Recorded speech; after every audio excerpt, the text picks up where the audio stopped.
What's up, guys? Levi here, and welcome to the latest installment of my weekly music review. So, as this is a bit of a new series, I'll just give a brief run through on what this is. So, every week, either on a Friday or Saturday, I'm going to be listening to some of the newest music releases and just talking about them.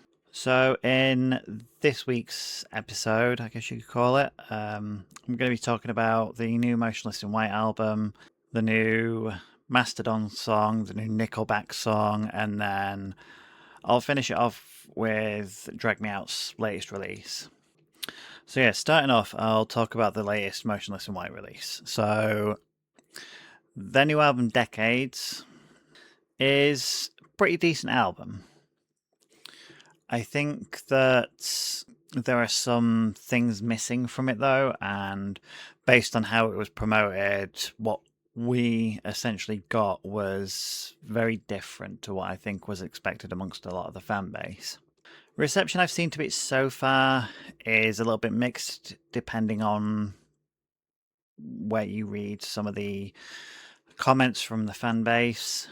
So on YouTube, under the videos, like the reception seems to be very good.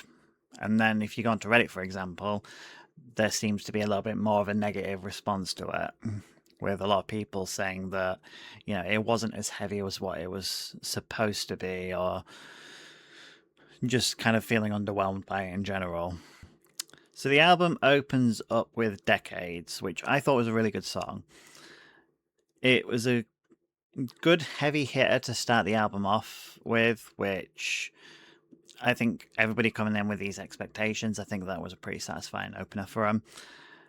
I think it sounded kind of Slipknot-like in some of the parts as well, like early Slipknot, which, if you've heard Motionless in White's music over the years, you know that Slipknot is a big influence on them. The breakdown as well, I just thought was, chef's kiss. So, yeah, good opener to the album. So we come to Login Crash Out. Now, when you open a song with a blech, you would expect to be in for a bit of a ride. I think the song is kind of fitting with Scrolling the End of the World.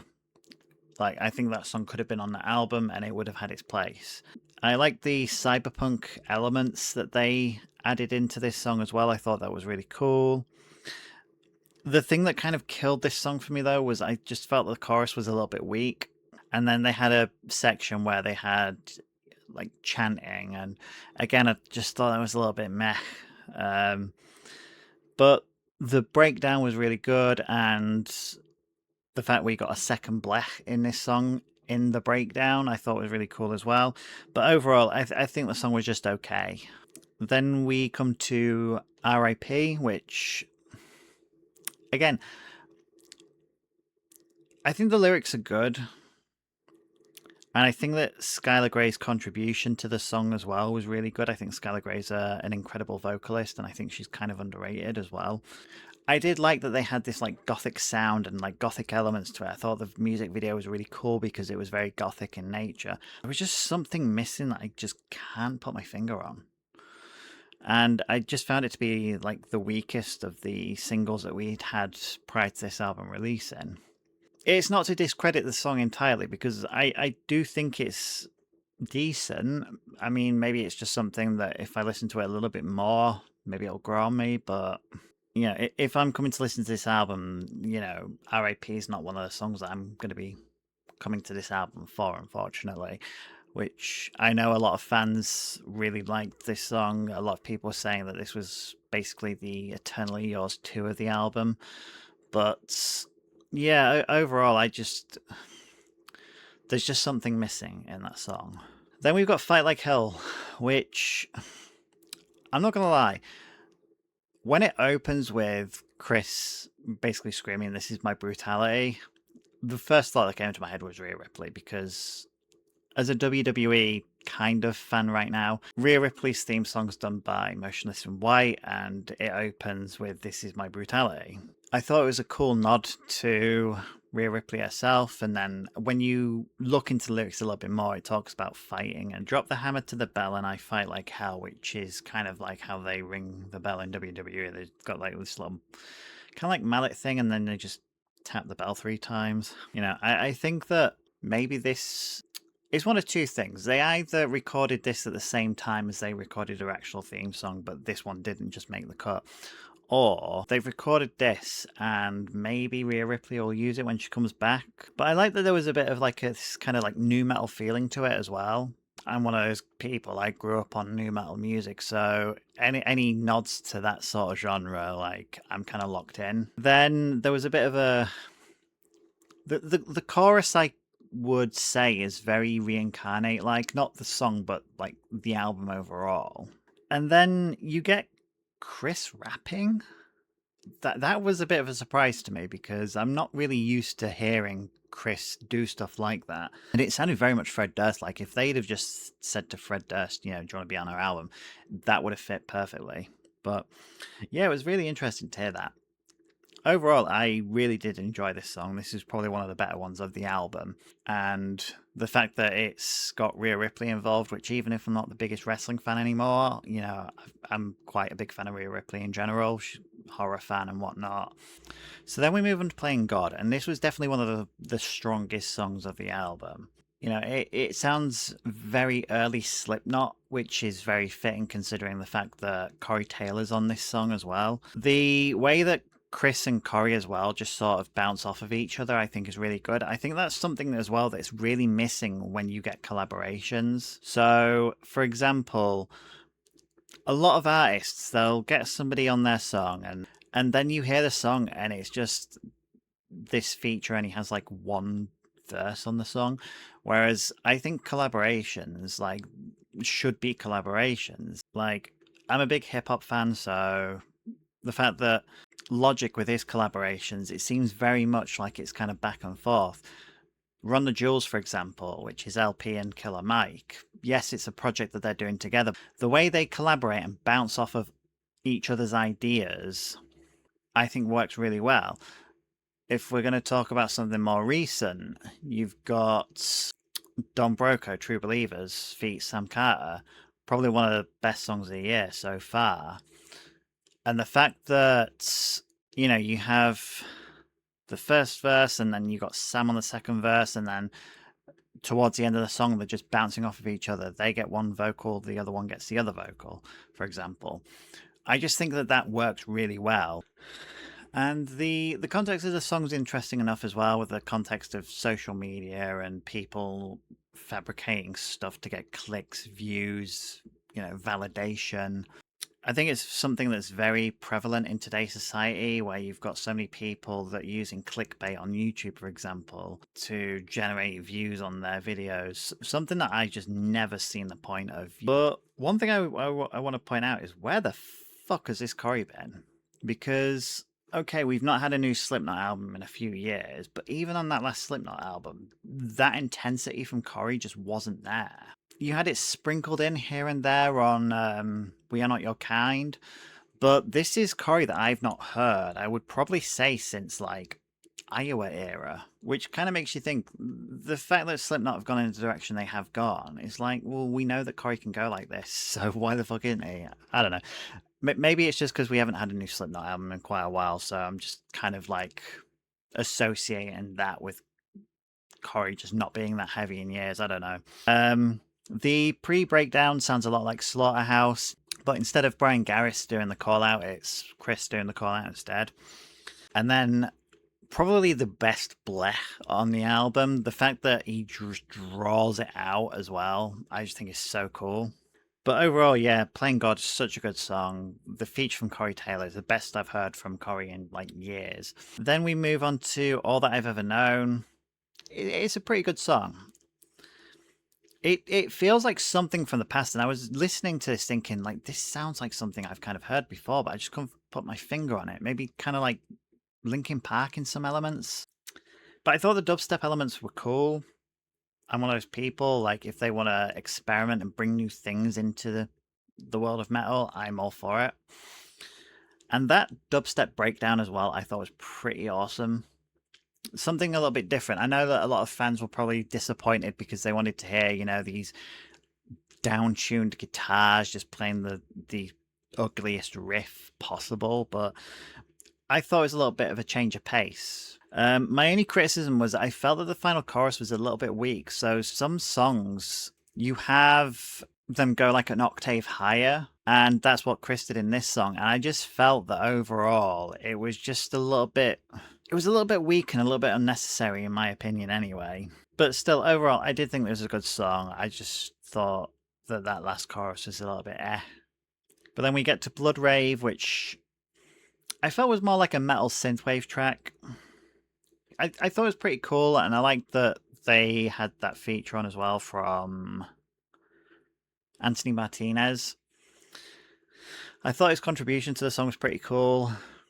It was pretty cool as well that he was like on YouTube doing covers of Motionless in White songs, and then he gets this opportunity to do something with the band themselves. I thought that that was really cool. It's a really nice story to hear as well. Other than that, there's just not an awful lot to say about that song. I thought it was just okay. You know, pretty cool, I guess. The dubstep break. So when the part of the song where you're kind of expecting a breakdown and then you just get hit with that dubstep break instead. Instant flashbacks to watching Blade, which if they're going to do stuff like that, I think it's pretty cool. But overall, I just thought the song was, you know, pretty cool. You know, it's okay. Then we have Love at First Bite. Now, I loved the sort of organ synth at the beginning of this song. I thought that was really cool, kind of like, you know, gothic Halloween-y sort of vibes. This was definitely the Werewolf of the album. Not as good as Werewolf. However, I do think that this is still one of the strongest songs on the album. If Motionless in White did a whole album of songs like Werewolf and Love at First Bite, I'd be pretty happy with it. I think it's just a sound that suits the band so well. I think the solo was pretty decent as well. I just kind of think that the more solo-y bit of Werewolf was better. Like, don't get me wrong, I do like this song. I just think that when you're going to compare it to the most comparable song from their back catalogue, which is Werewolf, I think that Werewolf is just a lot better. I know it's a bit of a mixed track amongst some fans that just want, you know, screamy, heavy breakdowns every song, but overall, I thought this song was pretty good. Now, Count Back from Zero is just a little bit meh. It's another song that I could have seen being on scoring. You know, maybe it was like kind of left on the cutting room floor, but I just thought it was okay. I thought, again, the dubstep break in that song was pretty cool, but it just wasn't enough to really draw me into that song. Then we get to Blood Pact, which at the beginning of that song, I thought to myself, is this some sort of trap song that I'm listening to? Like, has Motionless gone trap now? But overall, I did think that the song was pretty good. It was a slow song, but kind of slow in a way that kind of works. My question is, how many F-bombs were on that song as well? Yeah, so 22 uses of fuck, fucking, or motherfucking. It's probably the most F words I've used in a video I've done so far. I definitely feel like this song could have been on a bit of an earlier album, like maybe a bonus track to Infamous or something like that. Just kind of had that vibe to it. But overall, I did think that that song was really good. Afraid of the Dark, I think it's an incredible song. I wasn't really paying much attention to Motionless in White for the last few albums. Like, I really liked them up until Reincarnate, and then after that, I'd gone off them for a couple of albums, and then Scoring the End of the World kind of brought me back a little bit, but I didn't really hear the full album until recently. So, after hearing this song, it kind of reignited my interest in the band, and I thought I'll go listen to Scoring the End of the World. Kind of think that's a better album than this one, but I'll get to that a little later on. But this song feels very early sounding. It feels very like early post-hardcore metalcore sounding, which I'm more than happy to listen to stuff like that. The chorus is definitely one of the strongest choruses on the album. And then in the second verse, you have Chris doing that thing where he's like screaming for a couple of words and then he just sings for a couple of words and then screams. That definitely gave me Sam Carter vibes, because Sam Carter has done that quite a lot through his career, which I thought was really cool. I like that they extended the second chorus as well. Like, they could have just done verse, chorus, breakdown, chorus, and then just end it.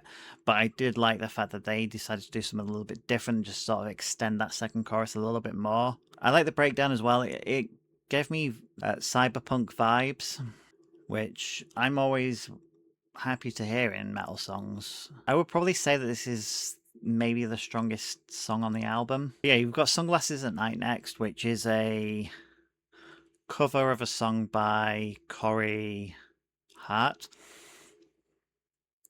Not a song that I was very familiar with, which is interesting because I do quite like 80s music, stuff like, Depeche Mode, Duran Duran, that sort of era of music. Michael Jackson as well, you could throw in there as well. But the intro gave me very much a Sweet Dreams intro. And I did like the fact that it sounded very much like an 80s song, which, is no surprise there since it is a cover of a song from the 80s. There's just something about Motionless in White and this sound that just feels so right, like the synthwave, the 80s sounding music that they do. It just sounds so right. That being said, I wouldn't say that this is one of the strongest songs on the album, but I did feel like it was okay. I think it's something that I could probably listen to a few times. And then you have Hollywood, which, when I saw that there was a track on the album called Hollywood, the first thing that came to my head was America off of the album Infamous. And it did sound like the Infamous era, but kind of like modernized, which, thank fuck. The chorus sounded very Marilyn Manson like. And overall, I thought it was a decent song. It could have been on Infamous as, like, again, a bonus track. But yeah. And then we've got the final song on the album, if people want to count this, which is Fight Like Hell, but it's got a feature on it instead. I think that the original version is a lot better. Yeah, it was cool to see what Outlier brought to the table. But yeah, overall, I did think the first one was a lot better. So overall, with how this album was titled Decades and how the singles sounded, I thought that this album was going to be one of those albums that kind of brought in multiple elements of things that had come from the past. A lot of artists definitely do that. When it gets to a certain point in their career, they just want to do an album that's kind of like a best of or greatest hits without actually, having to re-release songs for it. Like, Afraid of the Dark felt very, like, early Motionless in White sounding, and then you have Playing God, which is kind of like the slaughterhouse of this album. You had R.I.P., which, is essentially the Eternally Yours of this album. However, what I felt that we ended up getting was just, like, elements of early albums, just kind of, like, sprinkled in here and there instead. And there was just a bit more of a heavy focus on, like, that 80s or dubstep or synthwave sort of sound. Don't get me wrong, I did think that the dubstep breakdowns were cool, and I am a fan of synthwave music, but I finished listening to this album thinking, like, this wasn't really what it was hyped up to be. At least in my mind anyway. And that's not to take away from it, because I do think it's a very strong project. But if I was to pit this against Scoring the End of the World, I would say that Scoring the End of the World edges this album out. It's definitely better than the albums that kind of switched me off for a bit, I will say that.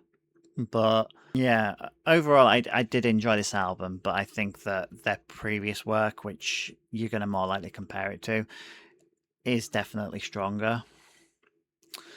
But overall, I would give this album an 83%. So it's a good album, it's a very strong album, but if they would have paid off the hype that the singles was bringing to it, I think that this album could have hit highs that, for a lot of fans, they hadn't seen since, like, those first three albums. But yeah, we'll move on to the next project that was released. Well, I say project, it was just a single. But Mastodon have released their latest single called Snakes for Dinner off of the upcoming album Marrow Deep.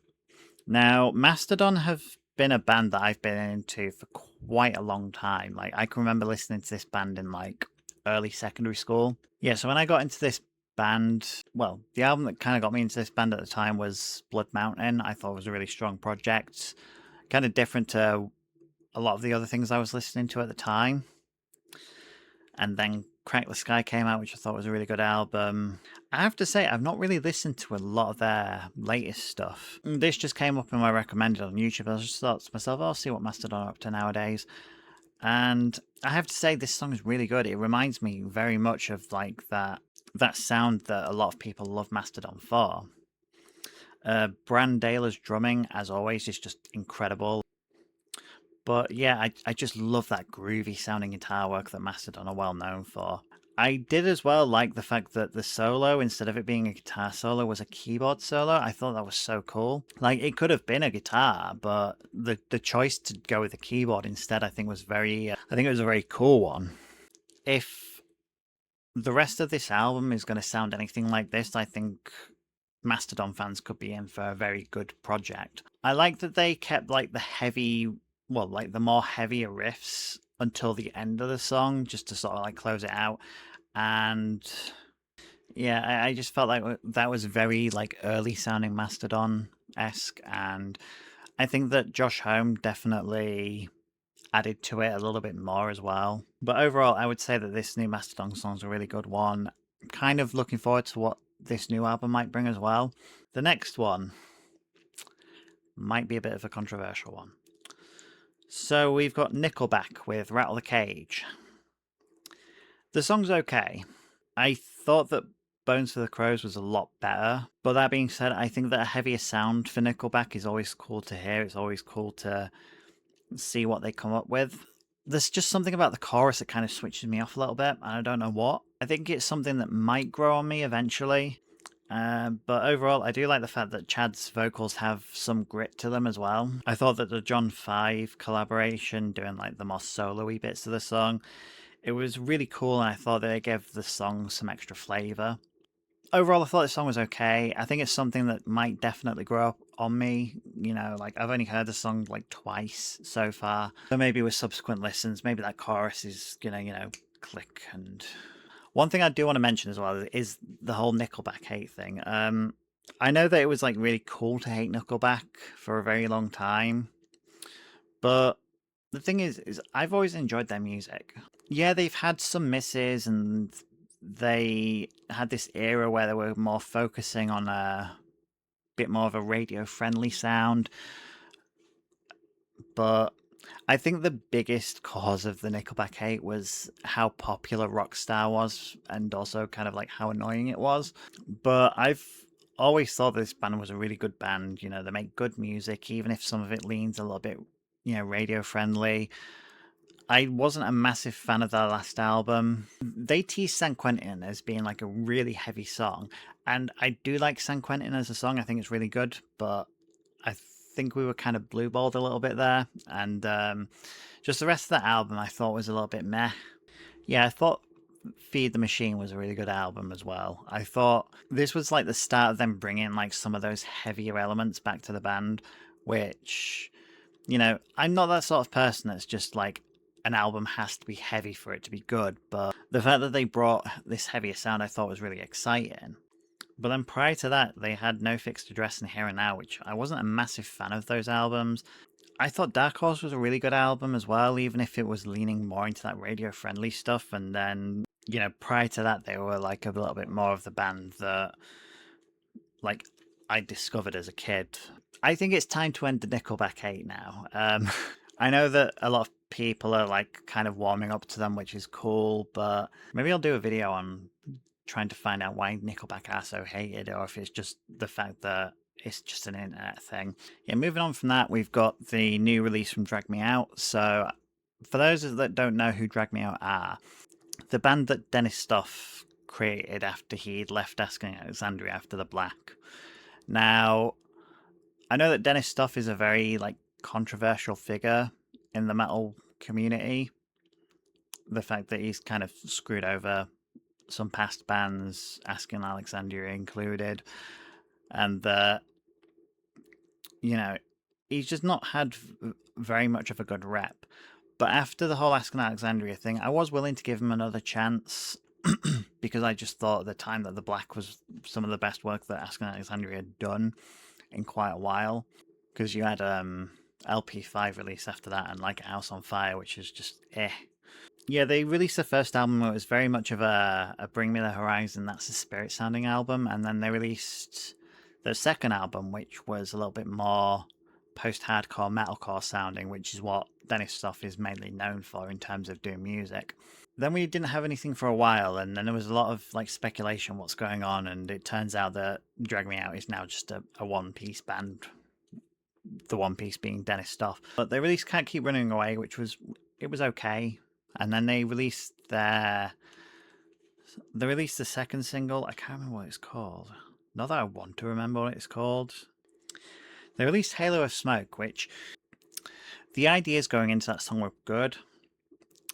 And there was definitely a lot of potential with that song, but the one thing that really killed that song for me was the fact that the production and the mixing and the mastering on it were just so bad, it made the song unlistenable. But then they released Blood Gods, which seemed to have a lot better production. The mixing was better, the mastering was a lot better, and overall it was just a sound that you come to expect from Drag Me Out. You know, the heavier elements, they're always welcome, and the trap elements are interesting. It kind of feels like he's mashing up his solo stuff with Drag Me Out, because his solo stuff was very, you know, like trap focused. Not that a lot of stuff got released from his solo project, but one criticism I will say is that some of the vocals do seem very auto-tuned.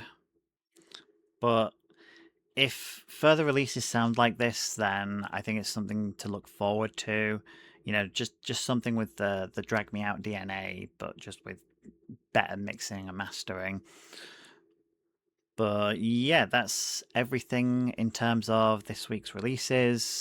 If you guys got any opinions on any other songs or albums I've talked about, let me know. And yeah, as always, thanks for watching, and I'll see you in the next one.